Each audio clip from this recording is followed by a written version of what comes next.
what a roller coaster ride that was. We have just witnessed the game of the season so far. Liverpool 2, Arsenal 2, and honestly, it could have been absolutely anything. The game was mental. You had goals, you had cards, you had great football, you had refereeing madness, you had refereeing incompetence, you had the crowd getting up to players getting into arguments, players getting into fights. And honestly, it was just everything that makes the Premier League amazing. It was honestly game of the season, in my opinion. Could have been absolutely anything. We're going to talk about the game. I'm going to go through it step by step, from moment to moment, and we're going to go through it all, break it down. However, the bottom line is Arsenal came to Anfield, and did they pass the Anfield test? Kinda. And that's not really the answer we were hoping for. It's kind of going to be Arsenal come to Anfield, they bottle it, or Arsenal come to Anfield and they dominate and win and take the bogey off the back. And neither really happened, but in the end, considering how the game played out, I think it was probably fair enough for Arsenal to just get a draw. And I think for Liverpool, whose season doesn't really mean anything at this moment in time, maybe they're not going to get Champions League, maybe they're going to try and go for the Europa League, but it was their chance to show, you know what, Arsenal, roll into town, you're top of the league, but you know what, you're not going to beat us. We're still quality on our day. When we play our best, we can still challenge with the big boys. And they showed that. And arguably, Liverpool should have maybe won that game after all of that. But honestly, what a game of football. Let me know what you guys thought about it in the comments below. Do you think the draw was a fair result? Do you think Liverpool should have won it? Should Arsenal have won it? Should it have been a draw? Oh, God, honestly, game of the season without a doubt for me.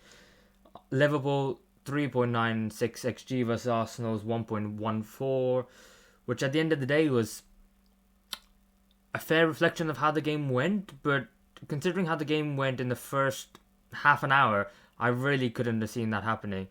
I think Arsenal were definitely more composed on the ball. They were definitely came to Anfield with a plan. They were going to play the way they normally play, and they weren't going to let Liverpool try and stop them, no matter how much they tried. And Liverpool tried to press, and it didn't work out really. They couldn't get anywhere near the Arsenal players. The Arsenal players were just, like they've been all season, they've been too good for Liverpool, and they've been too good for any press, and playing the ball in between the lines, getting it out wide, and they were doing really well. And it showed from when Ben White passed the ball to Saka. Saka was hogging the touchline. Robertson was trying to press Saka too intensely, and they ended up slipping as Saka made the run inside, as you've seen Arsenal do all season. Saka then plays the ball to Odegaard, and Odegaard tries to play Martinelli, which was a terrible pass. But then Van Dijk just seemingly just decides to just be Bambi on ice and just kicks the ball into Martinelli's path. And then it's legs and limbs everywhere, and Martinelli ends up getting the shot off, and it's 1-0 to Arsenal. And at that moment in time, you think to yourself, okay, are Liverpool going to respond? Because Arsenal going 1-0 ahead. They've scored so many early goals this season, and they've been doing so well from, and you kind of think to yourself, right, they've gone in front. They've gone in front before at Anfield, and they bottled it, and they've lost the lead. Now what are they going to do? And what they do is they go and score 2. And my God, this was such terrible defending from Liverpool all round. I think the fact that the ball can be played over the top of Trent Alexander-Arnold so easily, and then Konate is the one chasing Martinelli, and Konate doing so much work at right back essentially the whole game. And honestly, I thought he was actually arguably Liverpool's player of the match, apart from Firmino, who came on, because the amount of defending he had to do, because he had Martinelli and Zinchenko to contend with, and because Trent was really doing nothing defensively. It was so poor. But the cross from Martinelli, putting it into the back post channel in between Van Dijk and Robertson, who really were just looking at each other and were like, so do you want to take Jesus? No, I don't really want to. And Jesus went, sure. Just nip in there and I'll score between you two. And 2-0 Arsenal. And you think to yourself, what on earth is going on here? Because Arsenal were dominating Liverpool. It wasn't even a smash and grab. They were dominating.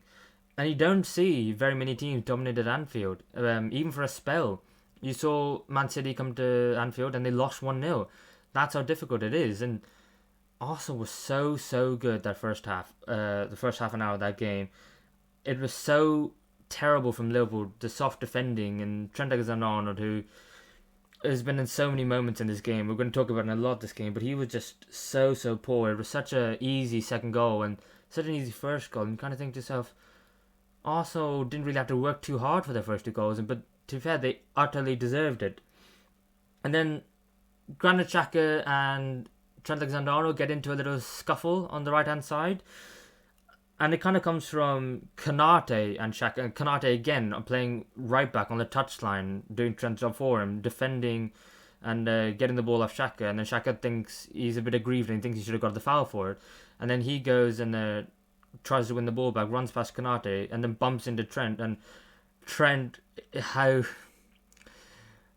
doesn't like to shy away from these kind of situations. Who gives it a bit back to Xhaka, and then all of a sudden you think to yourself, what's going on there? Because the ball's 30 yards out the pitch, and you're like, why is the referee pulling it back? What's going on here? And you see the two of them head to head, and you kind of think, what's happened there? And it's one of those where people are going to be on Xhaka now. They're going to be on him saying, why did you do that? You shouldn't have done that. There was no need for it. You got the crowd up, and they scored immediately after, which we're going to come on to. But I don't actually think that moment had any impact on what happened going forward in the next couple of minutes, because I think obviously Xhaka, there was a bit of reaction. There was no need for it. Just stay calm, stay cool, and then as Arsenal, use your head when you get through that game. But for some reason, he lost it, and I think it's just ingrained in his nature. But that moment didn't cause the crowd to get up massively. Okay, they got off their seats, and it was kind of a bit more of a bounce. It was kind of like a lull, and then it was like, okay, no, come on, we're Liverpool, we can do something about this. But it didn't stop the poor defending that Arsenal did for the Liverpool's first goal, because Curtis Jones, who I thought had not a very good game, I thought he had a good game against Chelsea. He was the best out of the three midfielders who played, and he played again today. And he works the ball with Jota. Jota controls the ball lovely from a long pass, and then he gets it to Jones. Jones holds the ball up, and Jota then makes an overlapping run over him, and then he puts the ball into Henderson. Henderson, who completely scuffs his shot, he cannot shoot at all, and then gets it for Salah, who actually, the ball ricochets off Gabriel and then hits Salah and goes past Ramsdale to make it 200 for half time, and you think to yourself, okay, game's on now. But I don't think the Xhaka incident itself caused the Liverpool goal, because I think it was just a case of just bad defending. And you can't normally say that for Arsenal's midfield, but they lost the ball there in a vital area, and no one tracked Jota as he making that run on the overlap with Jones, and then he ended up getting it into the box, and it was very easy for Liverpool. And Xhaka should not get the blame for that. However, how Arsenal responded after they went 2-1 up was actually the way that I have an issue with, because there were a bunch of 50-50s, bunch of players going down, and it was poorly managed. Because before at that moment in time, and I think Gary Neville and Jamie Carragher spotted on Sky Sports, was anytime Liverpool had a shot, Arsenal players went down. Ramsdale went down with an eye injury. Gabriel went down. He was kind of holding his leg. I'm not really sure what he was trying to hold, but stayed down for a couple of minutes. And they kind of picked it up of, oh, that's a coincidence now. 2 times Liverpool players, have had a shot on target, had a good chance, and Arsenal players have gone down. And it's kind of, they're playing the game, and the whole thing's been made of the Arsenal documentary All or Nothing, and the fact that you can see Arteta, he hates coming to Anfield. He thinks Anfield's the toughest place to come to. He knows if the crowd gets on top, then it's game over, really, because you cannot because they're just on top of you, and you can find yourself getting out of it. And the fact that they went down, I think it was really clever, because it was subtle, and it was cute, and it's kind of like how the Man City evolved with Fernandinho. Would kind of be another way that Fernandinho would make cheeky cute fouls but never get booked for it. Although the fact that Arsenal players were going down, and the fact they were breaking up play anytime Liverpool had a great chance, it was cute and it was intelligent. However, after Liverpool scored through Salah, I think it was blatant and it was obvious, and then the crowd got on top of them even more, which is the issue I have with the Arsenal players, because they were doing so well up until then. And I think from there their heads kind of went, because they felt a bit aggrieved after Xhaka and Trent situation on the far side. And then to concede so early, they were like, lads, what have you just been talking about? The whole game plan was just trying to keep the crowd down. But then Jesus was throwing a bit of a fit, Martinelli was throwing a bit of a fit, they weren't getting the fouls, and they kind of lost their heads and the composures a little bit. But that was enough for the crowd to notice, and for them to get on their backs and then lift them up as a result. But going into halftime, 2-1, I think Arsenal were definitely the better team. It was one moment. I don't think you lose your heads. But then the referee, the linesman, who Robertson had to go many a time in that half, and who I think is a player who likes to stay on the edge of the line sometimes in terms of how much he can get away with and how much he can't. But the referee has just he has chucked an elbow out. It's not done with force. If it was a player, Robertson would be down on the floor. Trust me, I'm a Liverpool fan. Robertson would be rolling around if that was a player. But because it's a referee, you're gonna go, what am I meant to do here? Who do I go to? Because he is the linesman. He's part of the refereeing team. Robertson does put a hand on him first, but it is just a hand. He gets a bit close. It's just a very weird situation because of the fact that the referees are the ones who are in charge, and I have sympathy, but also I don't, because of the fact that referees get so much abuse, and in this game they were getting so much abuse. But you kind of go into the game as a referee, I think, and you go to yourself, right, this is a massive game. Arsenal are going for the league. Liverpool trying to spoil their fun. There's going to be occasions. It's going to be red hot. It's going to be a raucous atmosphere. But you just got to stay calm. You've got to take the abuse you're going to get, and you kind of just got to get out of the stadium. But the fact that he's lashed out, and people on Twitter were talking about what's the difference between that and the Mitrovic incident. And if you haven't seen it, in the FA Cup, Fulham paid Man United. I'm sure you've all seen it. But Mitrovic got his hands on the referee. If Mitrovic gets an 8-game ban for that, there's not that many games left of the season. And I think you just go to the linesman, if you're the FA, right, we're just going to take you out of the firing line, because people are going to talk about it. Trust me, Liverpool fans on Twitter will be talking about it. Neutrals who hate referees, who hate VAR, we're going to be talking about it. And it was a massive incident because you've never seen a referee hit out at a player before. Well, not that I can remember anyway. And I think you just got to go, look, mate, you made an error. We're just going to take you out for the rest of the season. Come back next season. You made a mistake. And you got to reap the consequences of it. But just take him out of the firing line for the rest of the season, because any time his face comes up on TV now, everyone knows who he is. Everyone can see, he's a really muscly gym lad referee who elbowed Robertson early on in the season. Mate, that's not a good look. That is not a good look. And then, especially after Howard Webb, head of referees, had to come out and apologise for the Brighton-Tottenham game, he's going to have to come out and apologise again for him. If not, the linesman himself has got to come out and apologise, because that was appalling. As someone who's in charge, and I have sympathy, like I said, because of the fact that he's a referee and they get dogs abuse. Honestly, they do. But that was just not on. You just cannot do that. And the fact that it was during half time, after the referee blew his whistle, because if that was during the game and Robertson came over and he just elbowed him, everyone would have been on him. What on earth do you do then? Because everyone's looking at you. The fact that the referee just blew his whistle, not as many people watching, and the fact that Sky Sports had to replay it and show it, then everyone goes, what the hell? So that linesman, I don't think he's going to referee again this season. I think that's the appropriate action. Maybe another apology. God, the refereeing is so bad. But back to the football. Oh God, there's so much to talk about. I've completely forgot. Salah, the penalty, right? So Liverpool were on top at the beginning of that second half, and you kind of have that trepidation of, you've seen Liverpool concede at the first minute of the second half against Manchester City. What kind of responses are going to be? Are Arsenal going to come out back on top, or are Liverpool going to dominate? And it was a bit of both, a bit cagey. But then Liverpool get a penalty, and it was fantastic work by Diogo Jota. He's got a lot of stick this season, because people are talking about the fact that he hasn't scored a goal in over a year now, and he's had lots of injuries, and he's been in and out of the team, lacking fitness. So it's not entirely his fault that he hasn't scored, but it is a statistic that's going round. But he gets there ahead of Rob Holding, and he gets a penalty for Liverpool. And Rob Holding, at that moment in time, because going into the game, you see Rob Holding starting and you think to yourself, right, he's the weak spot in the Arsenal defence, you go for him. And he'd done nothing so far the entire game to indicate that he was the weak spot. But then he goes and concedes the penalty, and you kind of think to yourself, Rob Holding, you just showed why Arsenal are missing Saliba. They haven't really been missing him so far, they've been doing really well without him, but need Saliba back. But concedes the penalty. Ramsdale gets a yellow, trying to be cheeky, trying to walk away, trying to make himself give himself time, which I thought was very smart from him. Henderson and Trent Alexander-Arnold for Liverpool were also very smart, staying around the penalty spot, making sure Arsenal players going to scuff it, making sure no one could get to Salah, get in his head.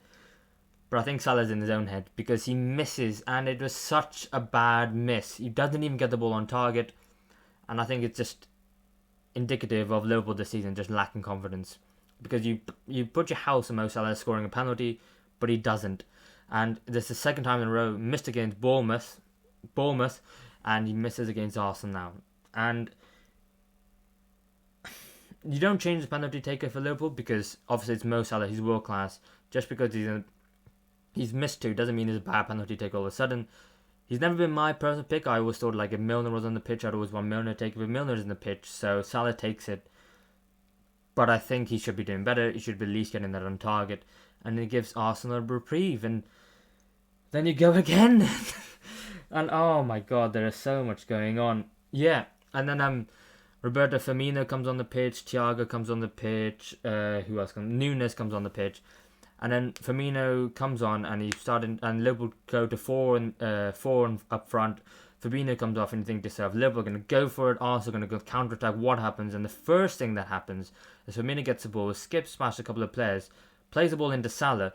Salah then plays the ball round the corner in between the centre-backs to Nunes. He's there, one-on-one, makes an incredible save, Aaron Ramsdale from Nunes. And arguably Nunes should do miles better. It's one where Nunes' debut season in the Premier League, and you kind of think to yourself, all season he's coming for a lot of money, he's scoring some goals, you can't expect him to do too well, but he should have scored that. But Aaron Ramsdale, fair play, because that was an incredible save. I'm going to talk about it a bit more because he's made some couple more later on which really saved Arsenal. But then Arsenal attack, Saka has a great does two Liverpool defenders blast the ball across the box and no one's there. And then Gabriel's chance. Saka puts in the corner. Gabriel gets a free header, absolutely free, ages of time. He can see the ball coming, can see it clearly, headers it straight to Alisson. And you think to yourself, my God, that could have been it. That could have, and that arguably should have been it. That could have been 3-1 Arsenal, could have been game over, and that could have been the 3 points. But they don't score, unfortunately. It's just, he gets the power. Just the accuracy is just straight at Alisson, and at the end of the day I think he should have been doing better. But then Liverpool finally get the equaliser that had been knocking down the door for. Trent Alexander-Arnold gets the ball on the right hand side. Talking about Trent again, who was amazing going forward, defensively poor as usual, but gets the ball, nutmeg Zinchenko, puts the ball into the back post, and who's there? Roberto Firmino, Arsenal's arch nemesis, who scores yet again against Arsenal, who I don't even know what to say. He evens it up. I think it was a fair at that point because Arsenal were doing nothing apart from defending. But Arsenal did have the chances. They could have gone 3-1 up as well. So, but on the balance of play, I think it's fair enough. Liverpool went 2-2 up because Arsenal were doing nothing really, and Liverpool thoroughly deserved it with their attacking play going forward. But then Liverpool should arguably go on and win the game because Mo Salah and how does the chance? Yeah. So much went on in this game, honestly. Salah picks up the ball on the right, plays the 1-2 with Henderson, then he cuts inside, and then he tries to cut it into the top corner, in the far corner, and then he gets a deflection of Gabriel, and you think to yourself, oh, you can see it curling into the corner, and then Ramsdale puts out a save, a world-class save, saves Arsenal bacon, because honestly, that was going top corner, 3-2, and then you think to yourself, you can see the headlines, Arsenal bottle Anfield challenge, but the fact that he made that save, and after he also made the Nunes one early on in that second half, absolutely amazing, world class save. But then he makes another one. Liverpool arguably should have won 3-2, 4-2, or 4-3 maybe, because the ball gets played in from a corner. Darwin Nunes heads the ball across the box, and Konate goes with his chest and doesn't score. Ramsdale makes an unbelievable save, but you think to yourself, head it or kick it in. It was just a very awkward height where Konate was stuck in between and didn't know what to do. But oh my God, if that went in, it would have been 3-2 and last minute. But at the end of it, they don't, and also counter-attack. And honestly, game of the season. And Aaron Ramsdale, Arsenal's man of the match for me. Ibrahim Konate, Liverpool's man of the match for me. But 2-2, what a game of football. And honestly, I'm just a bit tired now. Where did I leave Arsenal? Arsenal are now 6 points clear of Man City, but with the game in hand. No, we haven't played a game more, sorry. City have the game in hand. And if City win the game in hand, they're now 3 points behind Arsenal. And then Arsenal have to go to the Emirates in what could be the decider. My God. And I've been there as a Liverpool fan, Liverpool Man City games. And you think to yourself, if you don't beat Man City home and away, you think to yourself, oh, we're going to lose the title. And despite how amazing Arsenal have been, if they do that, then they might still lose the title. Because Arsenal's fixtures aren't great, because they've still got to play, Newcastle, they've got to play Brighton as well. It's not going to be easy. It's going to be dreadful. It's honestly going to be dreadful. And if you thought like the last 10 games were not nail biting, then the next 10 are going to be the worst ever, Arsenal fans, because every game, every minute, everyone's going to be watching you. Are you going to bottle it? What are you going to do? Come on, Arsenal, step up to it. It's going to be amazing to watch from someone who's got no allegiance to Man City or Arsenal. It's going to be incredible. Liverpool, they showed what they could do, but they haven't been showing it enough this season. And they might be there next season, but for this season, really, they've been poor. And today was a good reminder that they can do it, but they just need to be more consistent. Right, I'm done now. Let me know what you guys thought. What do you think about Arsenal performance? What do you think about Liverpool performance? Do you think the draw was a fair result? Let me know, and I'll see you in the next one.